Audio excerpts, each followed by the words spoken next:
Welcome to the grand final for IIT.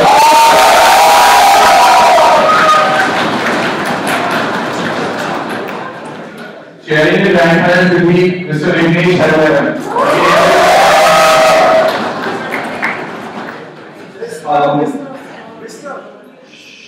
I'm supposed to be Mr. Anyway, on the finals panel today we have CA for D.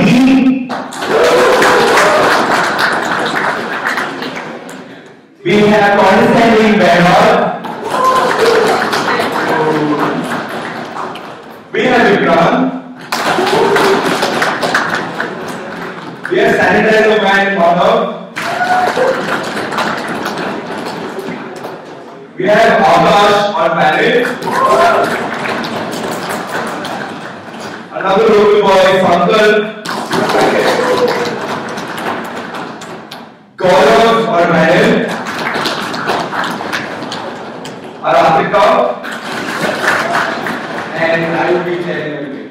So, on government we have on popular demand name Team Space, with the team consisting of Suchisubhra,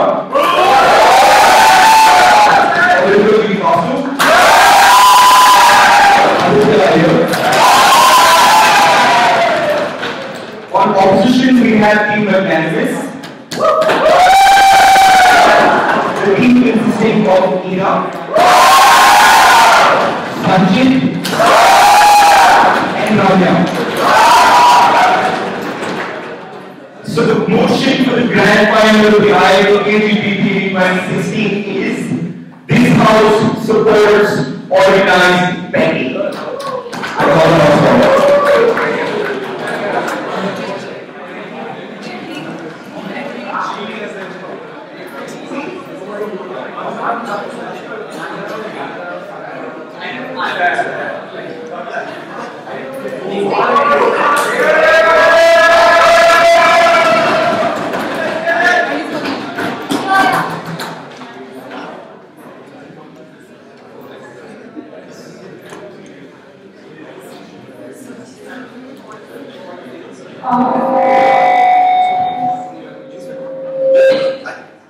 Can you hear me without this? Can you use this instead?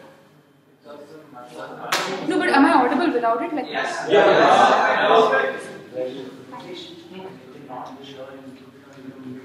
Okay. Certain ground rules before you guys we start with the debate. Please keep your hooting and your cheering to a minimum. Please make sure you cheer after the speech is done and not during the speech. Please try not tapping, but just keep minimum of the tapping. Okay, no cheering during a speech. Okay. Secondly, please keep your phones on silent and please listen to the debate.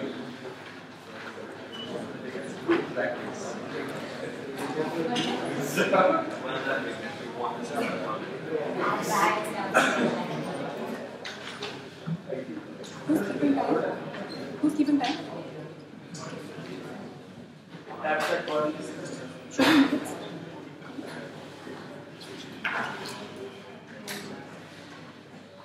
Mr. Speaker, before we engage in this debate, it's important to understand what happened very recently, right?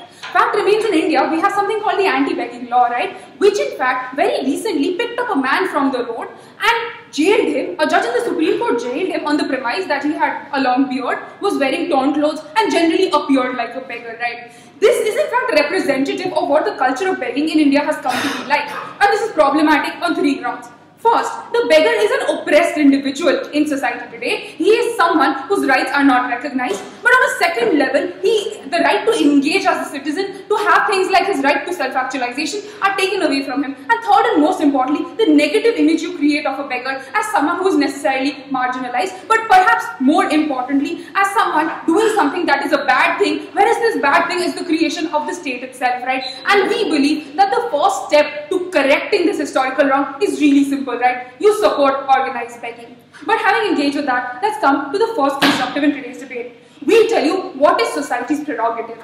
First, we tell you that there is a continuous cycle of poverty in society, that is society's creation in itself, right? We tell you, fact remains that there are people who are incapable of earning a living by conventionally adopted means of earning. And the point is, it is not society's prerogative to cast moral judgment on the kind of means of earning when in fact they are compelled into this, right? So while we do agree to some extent if people have a choice, they probably wouldn't beg. We believe that the end game of this, the fact that they do have to beg and can earn a living out of this is perfectly fine. And it is very wrong for society to cast moral judgment on this. But on a second level, is this grounds for society to take away their agency? We believe absolutely not, right? We believe it is not society's prerogative to judge the occupation in the first place, but on a second level, to marginalize the section entirely, to ridicule them, to view them as people who are different, who are downtrodden, is necessarily problematic for the simple reason that they are citizens, right? And we believe when you have created the circumstances because of which they are in that position, it is definitely not society's prerogative to continue to marginalize them. Our second idea today, how is this going, this organized begging, going to lead to long-term aggravation of poverty? Let's recognize the reason beggars are marginalized to a great extent is because we wash our hands of them by attributing it to their laziness, right? Why is this problematic? The problem is not that they're lazy, right? It's because societal structures have oppressed them into this position of marginalization, where they're incapable of earning their livelihood in any other way. And why has this historically not been corrected? Because the state has washed its hands of them by saying that it's not to blame. It is in fact their fault, right? And the first step that you can take in making policies that benefit these people is to recognize that you fucked up, and therefore you owe a duty to these people to make sure that their rights are safeguarded and that they in fact can improve, right? And we believe the first step to that is recognizing and legitimizing them, right? So coming specifically to why organization is so important and why this will help the greater goal, we believe for three reasons. First, when you legitimize something like begging through accepting, and this is our definition of organization, right? We believe this is a concerted demand for recognition of your rights. We believe it allows you to engage constructively in the sense that when a beggar is incidentally, by like a stroke of luck, given a place where he isn't earning as much as someone else in front of temples, we believe these are sorts of problems we have. And in fact, when you recognize organized begging, you make sure there is a more equitable distribution even within something as basic as the structure of begging, right? And why is this beneficial? We believe this is beneficial on three grounds. First, the perception of beggars as negative is something that necessarily decreases when you legitimize it, right? The perception that they are like people who are bad, people who are lazy people is going to take away when the state recognizes its own failure and therefore believes that this is a product of that marginalization and not the cause of it. On a second level, we believe there is going to be some amount of economic improvement. And why do we say this? We believe collective bargaining to get your demands met is a very legitimate way of getting your demands fulfilled, right? And we believe this works for two reasons. First, we tell you, you can have spokespeople for your demands, right? We believe that you accumulate together, you engage with each other and collectively engage with the state to get the benefits that you want out of a particular move, right? We believe this has worked for trade unions, and we believe in the context of organized begging, this is particularly important because you need to claim your rights collectively and for society as a whole, right? On our fourth idea today, right? What is the perception of beggars today? The perception generally is that the beggar will misuse the money, right? The reason people would buy them biscuits but not give them money is this popular perception that they're incapable of making their own decisions and they will necessarily make the wrong decision. We believe this is grossly violative of their right to agency, right? We believe that they have an equal right to self-actualization in their context, right? The fact that they can make the correct decision and the perception that society has created of them as people incapable of ever making a rational choice, of ever making the right decision is problematic, right? And when you legitimize begging and you believe that they have the authority and the agency to make the correct decision, that's a step forward, right? Because the perception of beggars in the eyes of society, which is important to make sure that they're uplifted in the future, is particularly important. But our fifth idea today, right? Why we believe that a large amount of the marginalization that happens to them is simply on the basis of this perception that I've spoken to you about. So we believe that a large number of reasons why beggars don't send their kids to school, despite the fact that they have right to education, is because they are afraid that the same child will be marginalized once he goes to school because his father was a beggar, right? Like the constant reinforcement of the idea that his father is not doing something worthwhile in society, the constant idea that his father is not worth the status that he has. We believe that when you give this form of legitimacy, you in fact encourage long-term social goals, right? We believe you give them the currency to say that they have equal citizens of society and can in fact go ahead and engage on an equal platform to other people, which we believe is missing in the context of the negative image that society has of beggars as a whole.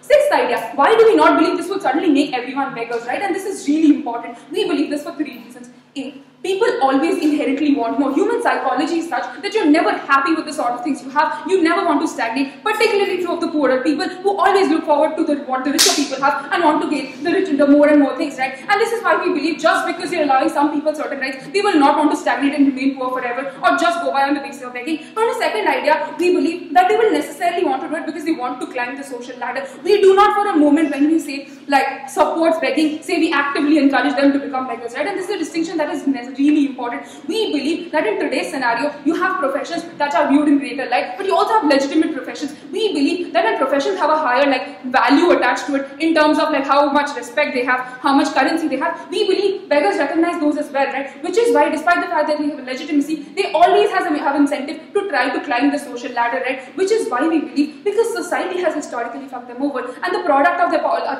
causation of their poverty is in fact society's marginalization historically of them, depriving them of opportunities that are legitimately theirs, and taking away the currency for them demanding this kind of like legitimacy that is supposed to be theirs and the rights that are supposed to be there. We believe it is important for these beggars to be allowed to make a concerted effort through the process of organized begging and in fact claim these rights from the state, right? And we believe this is in fact currency for the state to go ahead and make the right moves in future, because now they acknowledge that they have made a mistake, and it is only when this acknowledgement is made that you can in fact have policies that try to correct a mistake that you have made. And for all of these reasons, we're very proud to propose.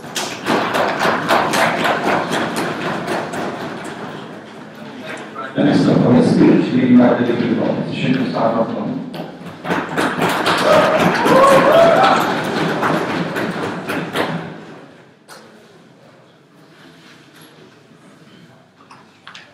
You're giving that minute. Mr. Speaker, ladies and gentlemen, on that side of the house, we don't need to stand against begging. The motion asks us to talk about organized begging and doesn't ask us to ban begging or principally like object to the practice of begging in the first place. We tell you that if someone is absolutely desperate and like deprived of complete resources on a road and needs to beg, we're fine with that, right? But the problem that we have on this side of the house is the organized endorsement by the state of a system of cartelization of labor for begging, right? That is the case. We request you to engage in second speaker. Before I talk to you about the ideas that I think are important today, let's look at the really funny case that they give you today, right? First they tell you that begging is needed and begging is caused by the state and like some people are just like put in that situation. We tell you exactly, Mr. Speaker, and that's our case, right? When begging is caused by the state, the solution to the problem also necessarily needs to be from the state, Mr. Speaker.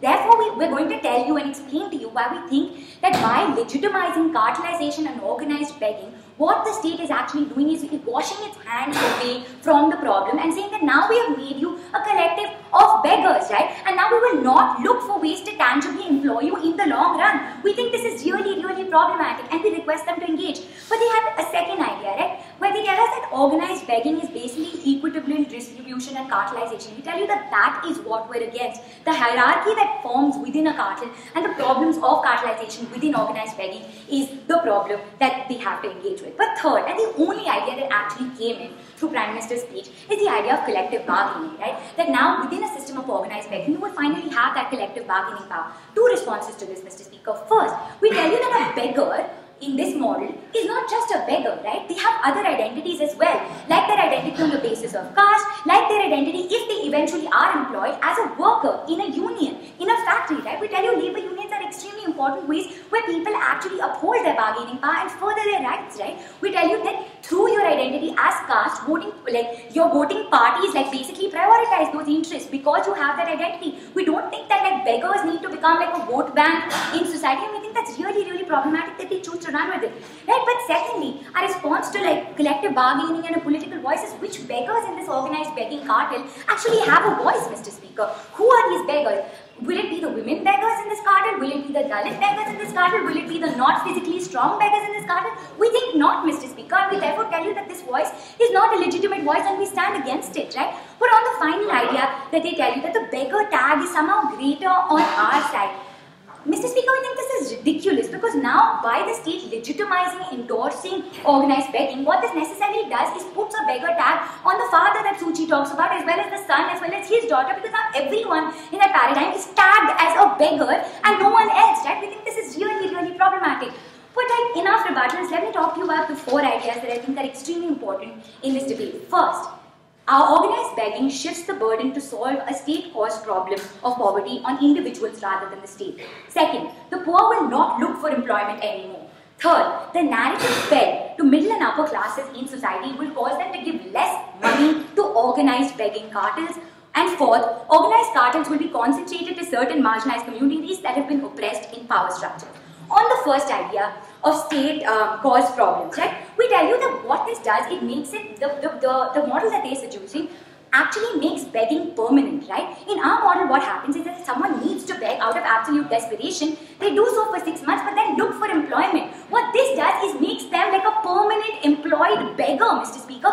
We think that's really, really problematic. And what does this do? This reinforces the idea that poverty is not the problem, but now like begging is the solution to this problem, right? We tell you that the state now takes away from other positive courses of action that it employs. For example, we don't believe that the NREGA, the National Rural Employment Guarantee Act, or other Rural Employment Guarantees Act will work necessarily if on this side of the house you have someone saying that, okay, no, like begging is your answer, right? You are a beggar and we've solved your problem.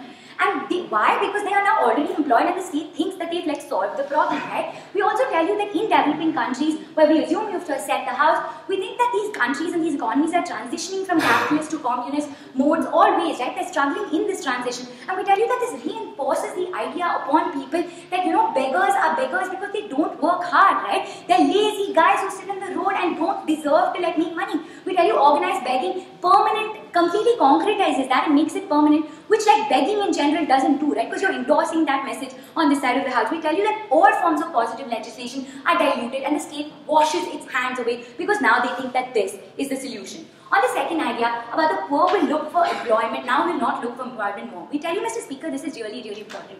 Because when you feed someone who is deprived in society a solution like begging, they start to think that this is all, right? They don't look for employment at all. We tell you this is really problematic because even when unemployment benefits are given in status quo in countries, it's on the condition and on the modality that you're continually looking for employment, Mr. Speaker, right? We believe that citizens have to be productive entities in society and can't only take from people but also have to contribute productively. We think this is really, really important and we beg them to engage. But on the third idea, right, that the narrative of middle and upper classes will cause them to give less money to beggar cartels. 5 ideas within this. Why do we think that these organized begging cartels will not work? First, because you make it a permanent profession.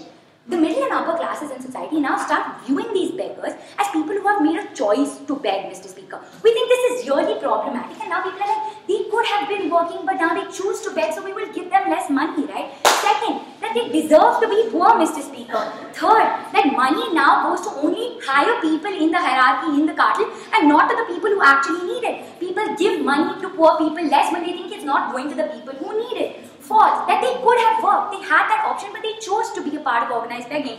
And fifth, how the state has given them a benefit and now they don't look vulnerable anymore in the eyes of the people who are giving money to these beggars, right? Because of the bargaining power that the state gives them, for the state now to go and say, oh, begging is fine, middle and upper class in society, the state is endorsing you guys, why should we give you money? We have no sympathy for you anymore. We think this doesn't work, right? But we also tell you, in societies like India, we ask them to engage with ideas of caste, right? We tell them that certain occupational hierarchies exist, and because of a caste-class intersection in Indian society, what's going to happen is that the poor people or the beggars are often going to be marginalized Dalits, right? And we tell you that's really, really problematic because it reinforces the idea that in rural areas and in ancient times, for example, if a Dalit was a sweeper, now that Dalit is a beggar, right? It reinforces that idea. We think this is really problematic because it gets concentrated to a certain occupational hierarchy. On the idea that the state now washes its hands away conveniently, on the idea that the narrative will make organized begging not work. Extremely proud to be on that conversation.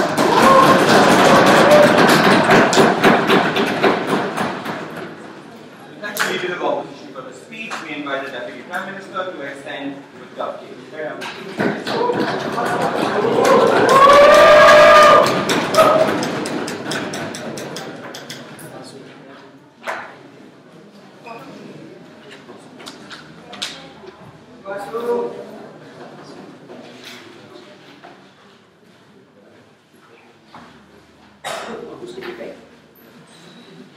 Mr. Speaker, in a society where anti-beggar perception has existed for far too long, we tell you that engaging with them and endorsing with them is the only solution to this problem, right? We don't see begging as a solution and an end game. We see it as a choice made out of constrained circumstances which have been dictated by society itself. By recognizing these constrained circumstances and engaging with these beggars themselves, you recognize this choice, right? You don't say this choice is free and fair. You recognize that society and entrenched power structures in society are responsible for this coerced choice. The only way of ensuring that this choice becomes a far more free and fair choice is by recognizing that society has refused to comply with its obligations. By endorsing and engaging with organized begging, society and the state sends out this message, right? That we messed up. Therefore, these people are beggars. The only way of ensuring they are not beggars anymore is by doing two things. One, in their current status quo, to engage with them and help them beg.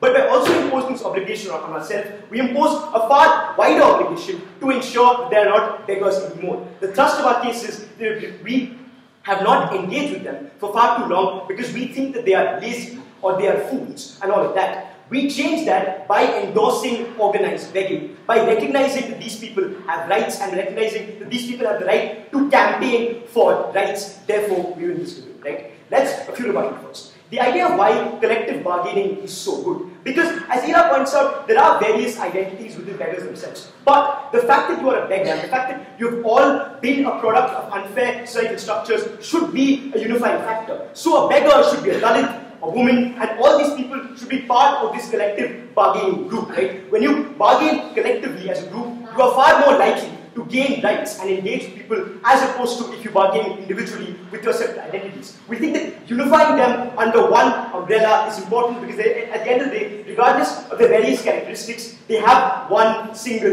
unifying factor, the fact that society has screwed them over for far too long. By endorsing these organized sectors, we send out a message that we don't want to marginalize them any further, but till they actually are in a space to engage with society and we are actually empowered, we need to empower them in the short term and let them beg. By telling us that begging is bad or begging is stigmatized and all of that, which has happened, and all of Ira's speech has happened for far too long, right? And the only way of changing this is recognizing this organized setup, right? Second, the idea of like this entire beggar tag, right? And we keep on telling you this beggar tag exists, and it exists because we society refuse to engage with them. As soon as there is a trade union of sorts of beggars that campaigns for rights, we recognize their various nuances and needs, right? We recognize why they became beggars, we recognize their individual stories, and we think that this entire idea of cartelization won't happen simply because there is active state regulation and engagement with these ideas in the sector, right? We think that in status quo, there is no regulation because the state thinks we don't care about them because they're all individual fools and lazy buggers, right? In our model, essentially what will happen is the state recognizing them, and recognizing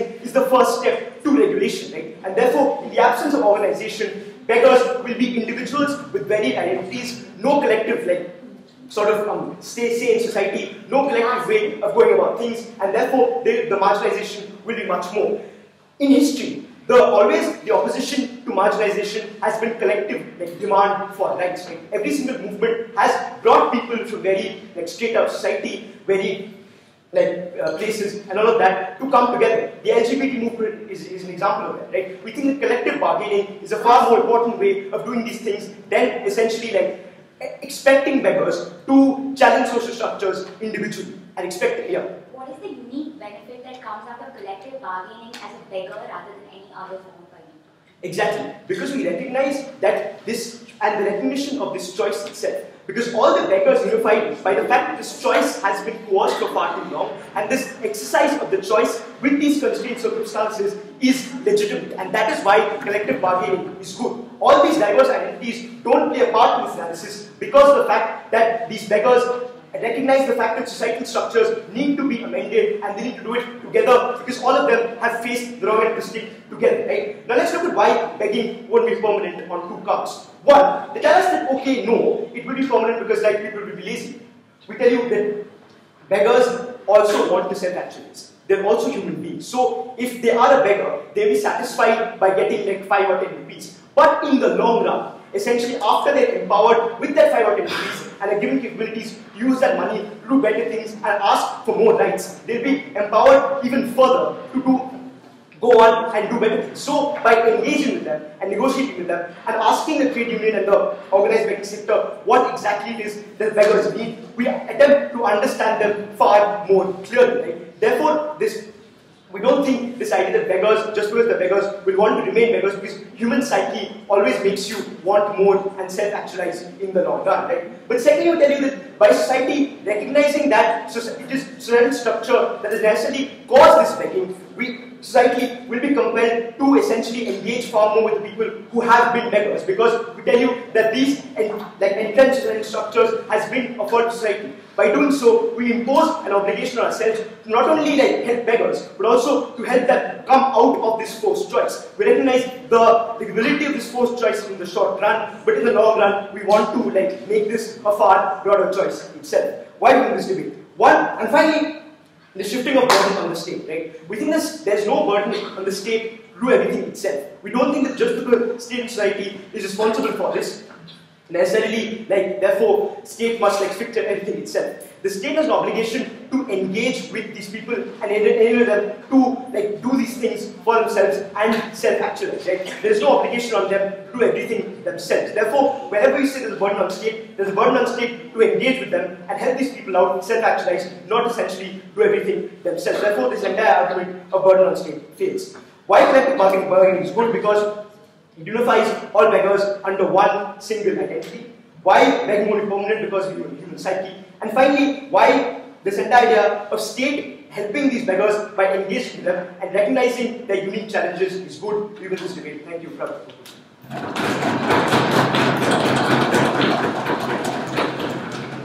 Thank you, Deputy Prime Minister, for the speech. We have the opportunity for the opposition to start off.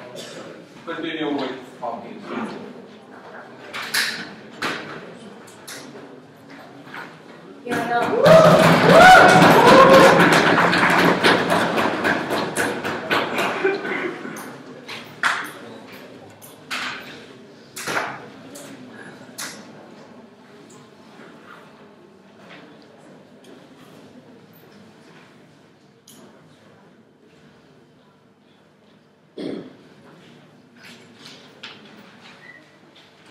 Mr. Speaker, what we have a problem with is a shift in the view of the state of begging as a consequence of poverty to a solution to poverty, right? And we think that is a fundamental problem with their case. We have a problem with begging being legitimized as a profession, and we tell you this legitimization leads to particular problems. It exacerbates the harms that already exist within begging, and we have a huge problem with their case on those grounds.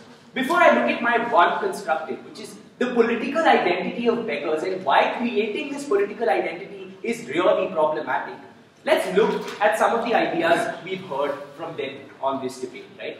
3 primary ideas I'm going to rebut. Let's look at the first idea of state engagement and this idea that the state will now send out this message that we have failed these beggars and now we're doing something to correct it, right? 4 responses to this. Firstly, we tell you that this idea of cartelization,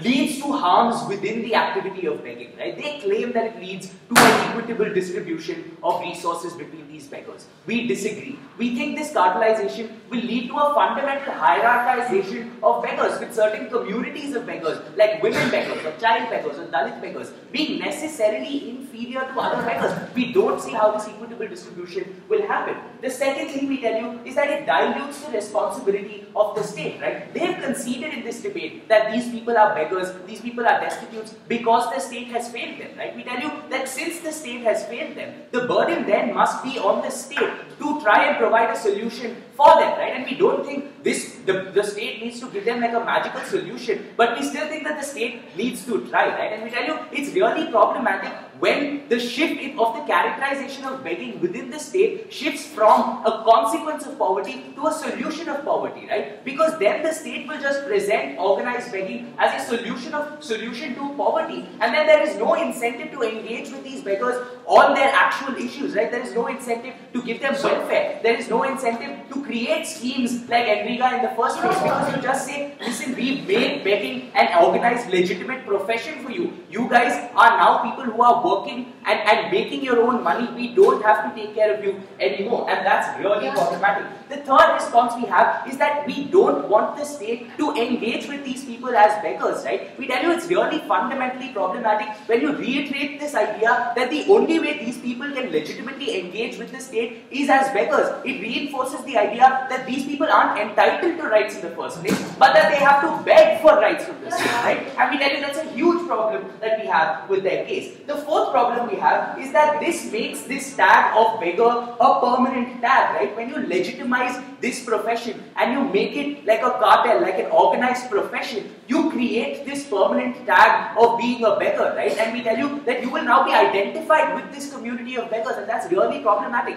because then all of the harms that Suchi spoke about in her speech, about like this little kid who's discriminated against because his dad is a beggar, just becomes that much worse on their side of the house. Let's look at their second idea in this debate of collective bargaining, right? We have three responses to collective bargaining. Firstly, we tell you, again, as I said earlier, we don't want these people to collectively bargain as beggars, right? Because that means you create this notion in society that these people don't have rights inherently because they are human, but that they have to beg for rights from the state, that they have to bargain with the state for rights, and we say that that is a problem. The second thing we say is that collective bargaining will not work because all of the beggars within this community will not have the same traction, right? Like we think within this collective bargaining, certain beggars, like male beggars or like upper caste beggars, will just get more traction and their issues will be represented, while the issues of like Dalit beggars or women beggars will be actively obfuscated. That's a huge problem. The third thing we tell you is that people should be able to choose what identity they want to ask for rights as, right? Like if as a beggar, I feel that it is in my greater interest to ask for or to like bargain with the state as a Dalit, then we tell you that I should be able to make that choice. Why is it that you brand me as a beggar and engage with me as a beggar when I should be able to choose to engage with you as a Dalit? Because it might just be in my interest as a Dalit, right? Because like the social realities of my life in terms of caste discrimination, in terms of gender discrimination, will not be addressed if I ask or if I engage with the state as a beggar, and that's a huge problem we have. Let's look at that third idea in this debate, right? Of begging versus organized begging. And this is just a really quick clarification we want to make, right? We tell you that the particular problems with organized begging that we have is this idea of cartelization, something that doesn't exist with begging. We tell you it legitimizes begging as a profession. It creates this tag of being a beggar, and that and it automatically associates people with this community of beggars that they can never get out of, right? This tag that they can never escape from. So we tell you there are particular problems with organized begging that just exacerbate the harms that exist already within the notion of begging, right? Let's look at micro-constructive in this debate. Go. In the short run, beggars have no choice. How else do you expect them to bargain for rights? Under what identity? They can bargain for rights as, I don't know, poor people. They can bargain for rights as Dalits. They can bargain for rights as women, right? Like we tell you, we don't want them to bargain for rights as beggars, as people who are begging for rights from the state, right? And we tell you that sort of notion, that sort of characterization of these people is really problematic. But we tell you further that we haven't got any engagement from this side of the house on the particular problems that Ida pointed out, right? Like the idea that people will start viewing these beggars as someone who are entitled, who feel that they are entitled to this money, and hence they will just be less likely to give money to these beggars, right? We tell you they haven't engaged with us on these ideas, but particularly on the political identity of beggars, which is my constructive in this debate, right? We tell you it's really problematic when you create this voter identity of beggars, right? It reiterates this notion that beggars are given rights by the rest of society, and that's really problematic. The second thing we tell you is that people should legitimately be able to use other identities to claim these rights, right? And we tell you that when you start like just blanket putting all of these guys together as beggars, then certain people and the certain nuances in certain people's social realities just get completely obfuscated. And we tell you that that is hugely problematic. So ladies and gentlemen, if you believe that the problems associated with begging just become that much worse, if you believe that the state will never have an incentive to rehabilitate these beggars in the long term because they have now provided a shortcut solution to poverty, because if you believe that these people should deserve rights because they are humans and shouldn't have to beg for rights from the state, if you believe that social realities like caste and gender need to be recognized and will be lost in this hierarchized cartel of begging, then we are very proud to stand in opposition.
I beg your pardon for that.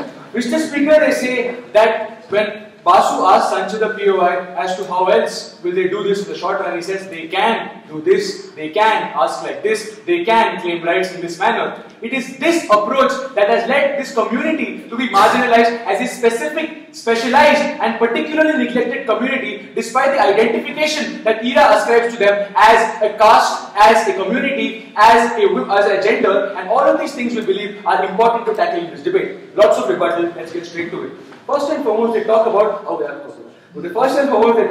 the burden of the state as to how their responsibility will be washed off the minute they do this, right? We tell you one thing very simply in return. We tell you in a situation where the state anyway does not engage with them, any sort of organization that is ascribed to these sorts of beggars will right now improve the situation, which currently gives them zero avenue to engage with the state, by ensuring that an organization will genuinely, as per common sense, have a greater bargaining power with an otherwise disinterested state. The possible outcome of that on their side is that the state will say enough is enough, get lost, you are a beggar. We tell you, when one beggar is made into a 100-beggar organization, the state will find it that much more difficult to engage with them in a negative manner by denying them these rights. We tell you, for lack of analysis as to why the simplistic assumption must be given precedence over the nuance we show you as to why a lack of engagement is the product of the problem, is something we take on this side. Secondly, they tell you there is a hierarchy of beggars, including women, including caste and other things, where the money goes to them in the first place.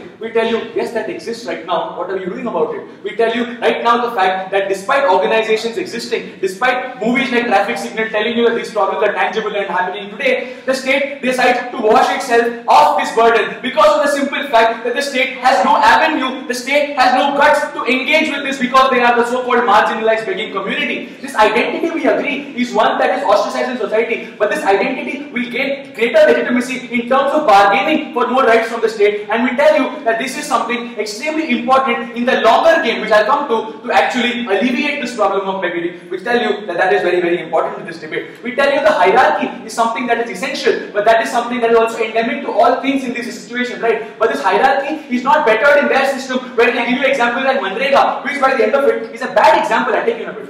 Manrega is a bad example because Manrega does not focus on contribution to society or like giving back to society. Manrega tells you, you are poor and unskilled, I am going to give you the shittiest job possible, deal with it and be happy. We tell you that's a worse example than the one we are telling you, which we are using as an access point to actually tackle as an issue of engagement. Yes, go. Yeah.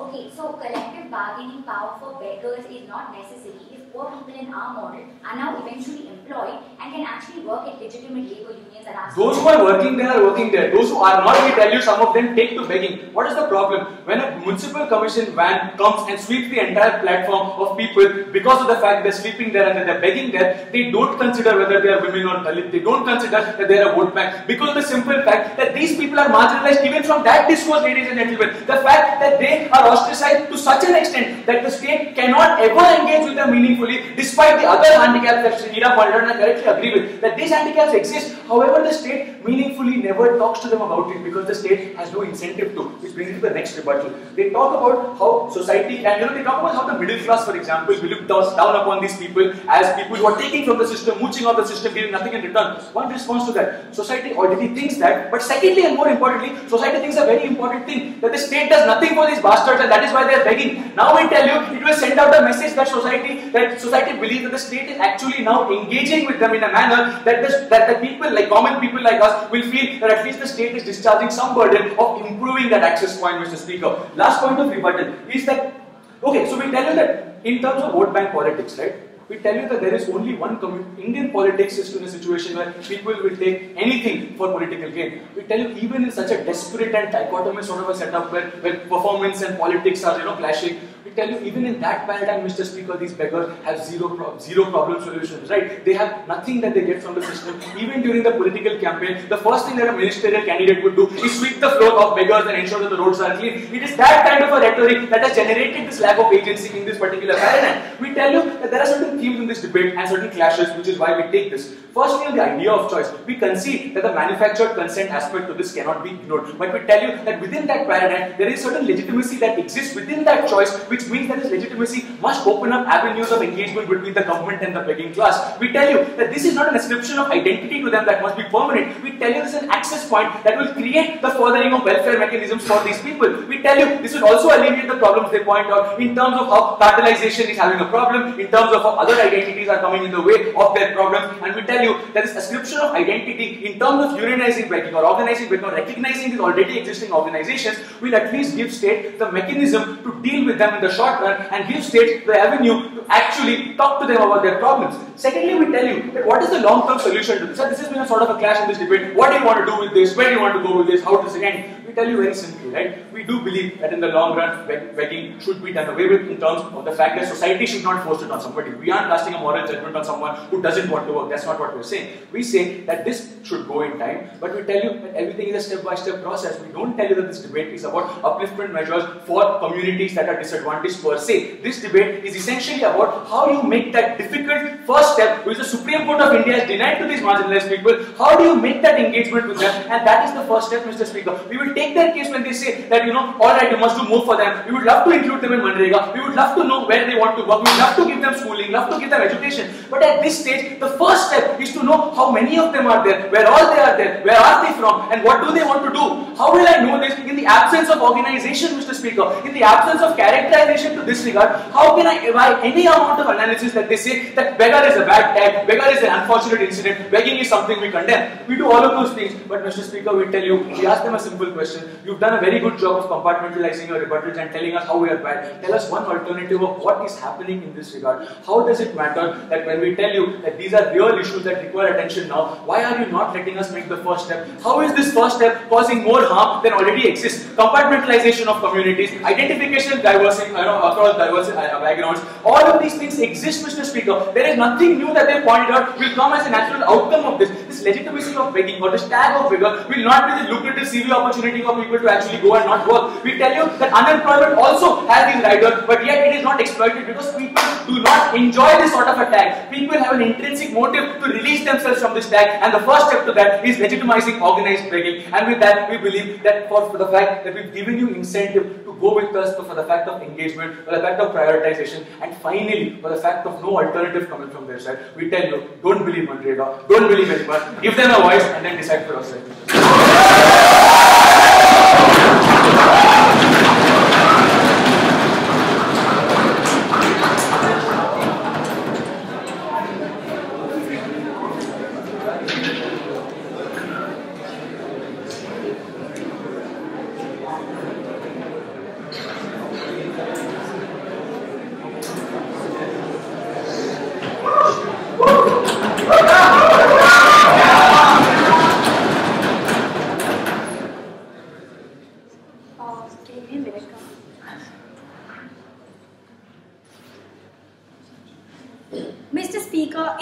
realizing that when there's so much content that can be given to this debate, the one primary clash that we had in this debate is just on whether government tomorrow will engage with organized beggars or not, right? And on this side of the house, they seem to think that engaging with organized, in fact, that engaging with beggars, and the only way that state can do it is through organizing these beggars itself, and therein they have taken upon themselves a really high burden that they have failed to discharge, right? But throughout the course of our speeches, we have told you why that's not true. So I'm going to break down this debate into two primary clashes and tell you why on both those clashes we have clearly won this debate. One, on this idea of engagement with the state itself, and two, the unique harms and benefits of this move itself, right? But let's just get to engagement. So Iyer comes here and paints a picture of how tomorrow, if we organize beggars will now have greater bargaining power with the state, which will now allow them to engage with the state effectively, but at the same time the state will be incentivized to provide them employment options and ensure that they have a legitimate future in the society itself, right? What on this side of the house we're telling you is that there's a bunch of problems associated with that.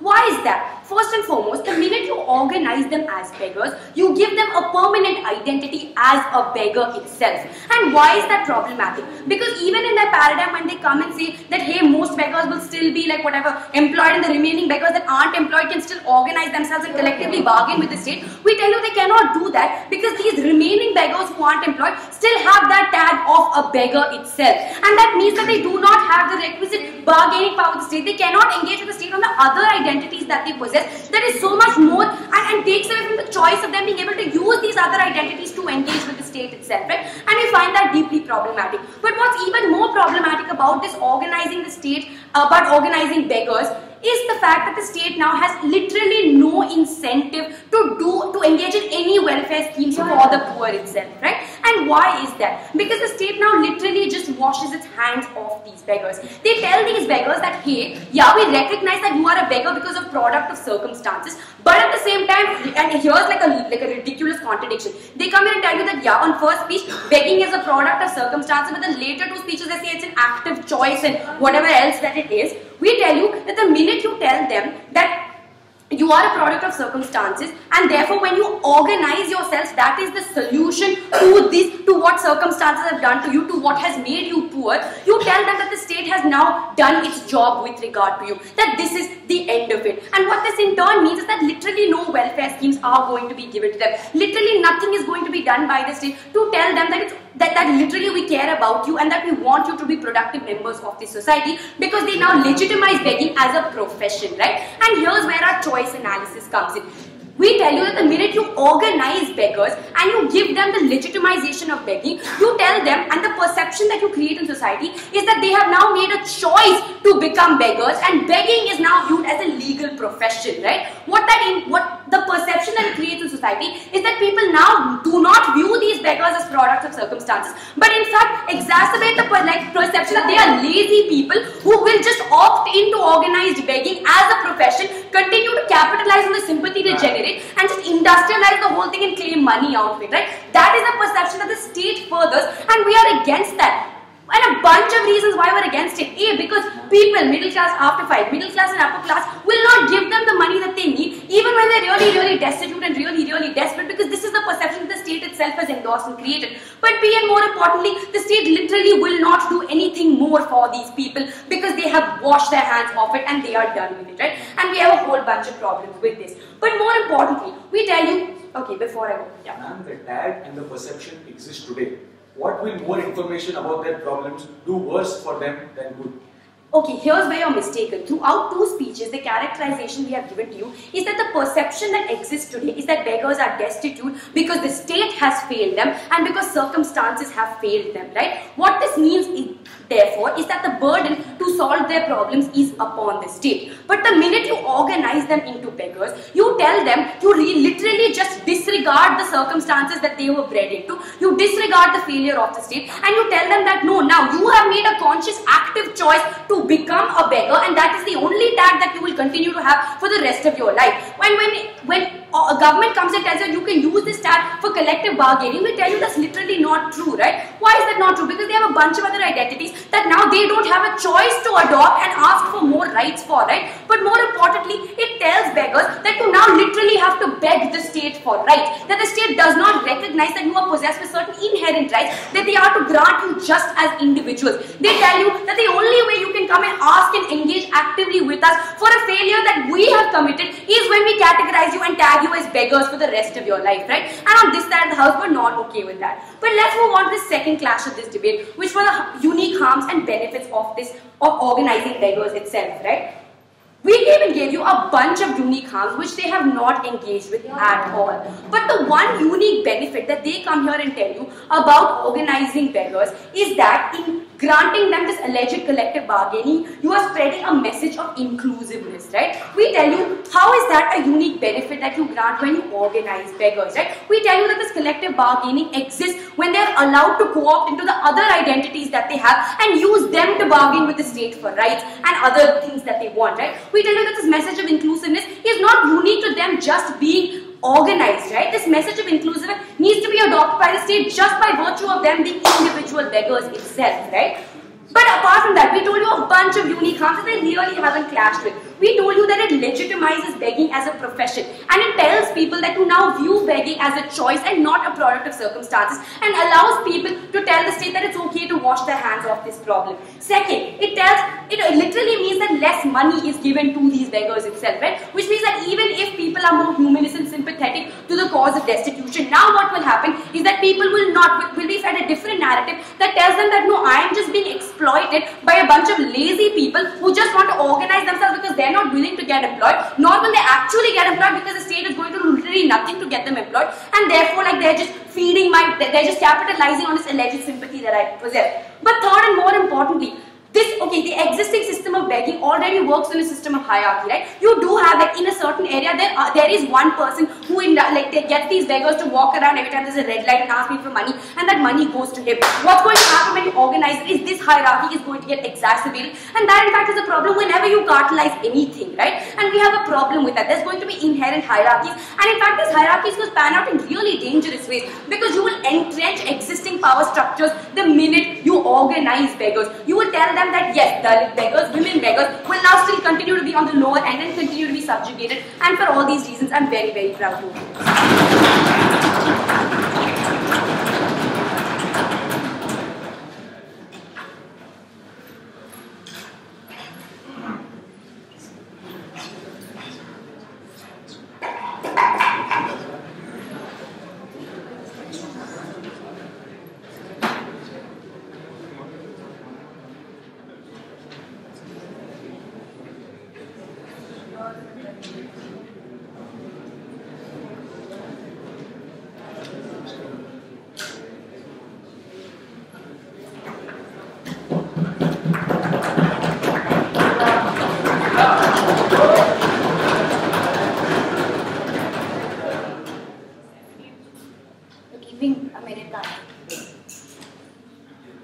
Mr. Speaker, in a debate in which the only unique benefit pointed out by this House comes up in weight, and that too has been sufficiently rebutted in the course of 3 speeches, I'm going to tell you why there are 4 important questions that you need to adjudicate and why we have clearly taken this debate.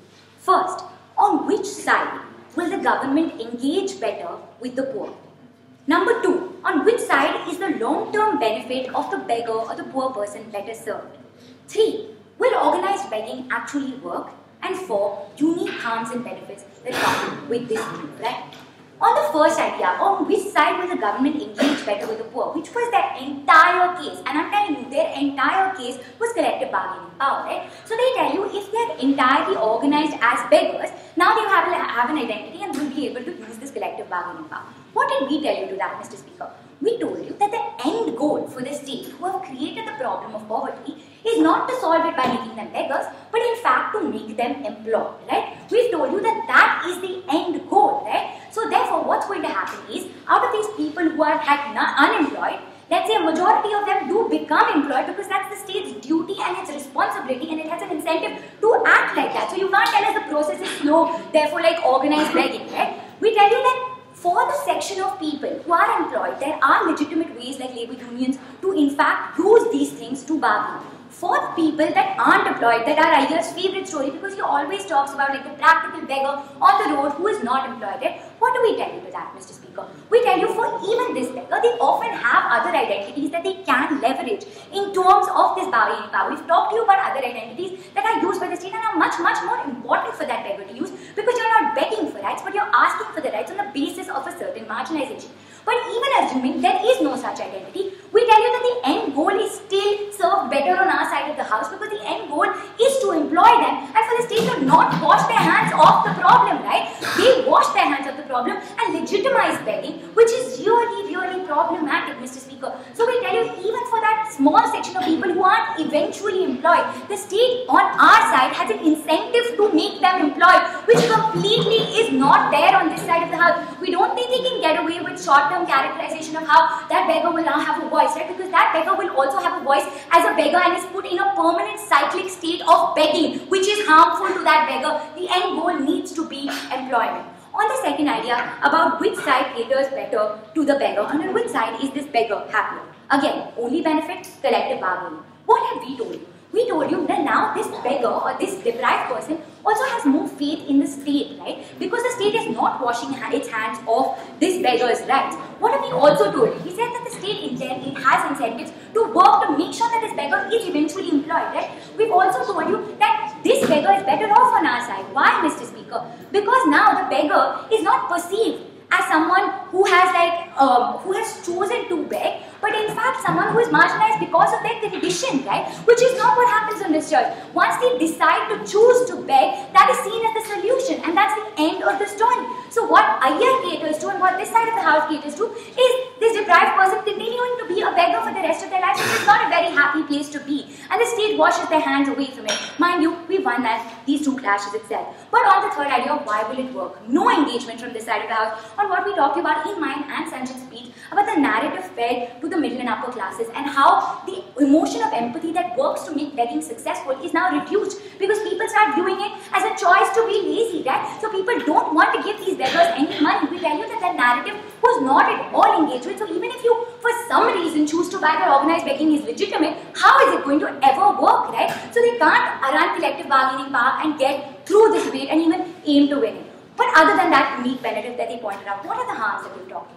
We've talked to you about how it legitimizes begging. We've talked to you about how the state washes away its hands and this is a long-term harm. We've talked to you about how there's less money to these beggars, and we've talked about the hierarchy in the movement itself, right? In these cartoons itself. All these harms unclashed for one unique benefit harped on. We're extremely proud to have won this debate.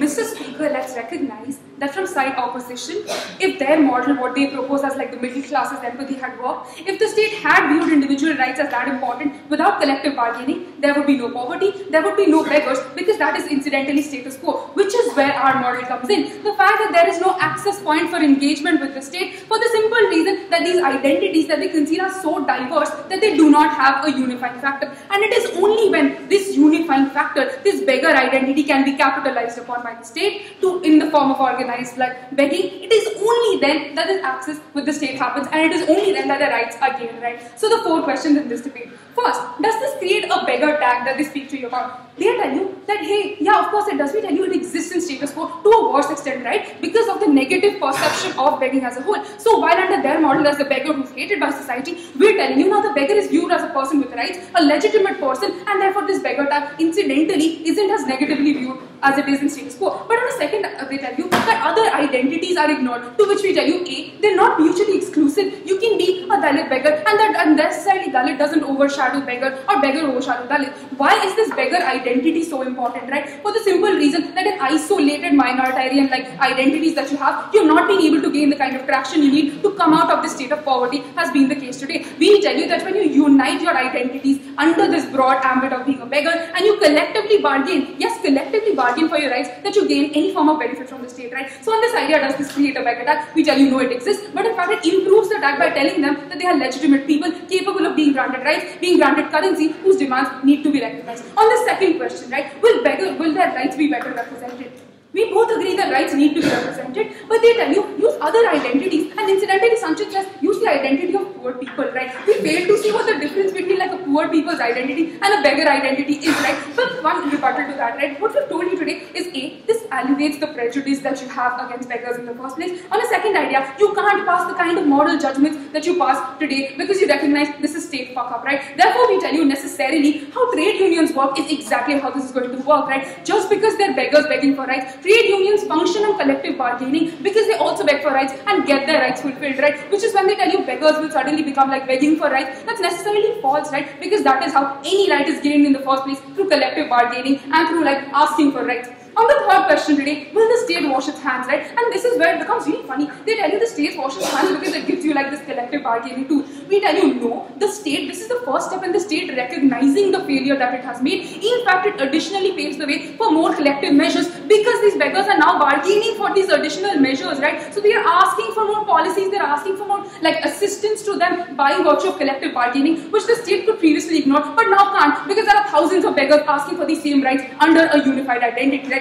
So which is when we tell you that the state will wash its hands, that's necessarily false because the state has a greater burden and more people that they have to be held accountable to. On the fourth question today, will beggars become permanent under the model? They tell you yeah, because the middle classes will suddenly view them as like lazy people. We tell you A, that's already how they are viewed. But the narrative that we generate is in fact that they have been coerced into something like this and therefore they need to improve and therefore the states need to grant them legitimacy. But the second idea, they tell you that beggars themselves will believe that they have alternative like means of employment. We tell you not true. We tell you as they exist now, even people who are like granted an identity of beggars as I speak about will want to necessarily improve because that is how human psyche functions, right? The fact that when you have certain rights, when you have certain benefits, you consistently want more, you're not going to be happy, right? So a beggar who wants 5 to 10 rupees today, when he gets that much, is going to necessarily want more, which is a paradigm that they continue to ignore. They believe everyone's going to be complacent the moment they have like basic housing rights. We tell you no, they consistently want more. But on the second idea, that the middle classes will suddenly stop paying for them, we tell you no, you increase awareness, you increase like you take away that negative perception that in fact prevents middle classes from paying them any money today. You give them legitimacy and you accept that the state is fucked up, that the state needs to take corrective measures to fuck up, and you need to give them the tools to in fact ask for the rights that they deserve. And for all of these reasons, we are very proud to propose. Very good, please come forward, shake hands.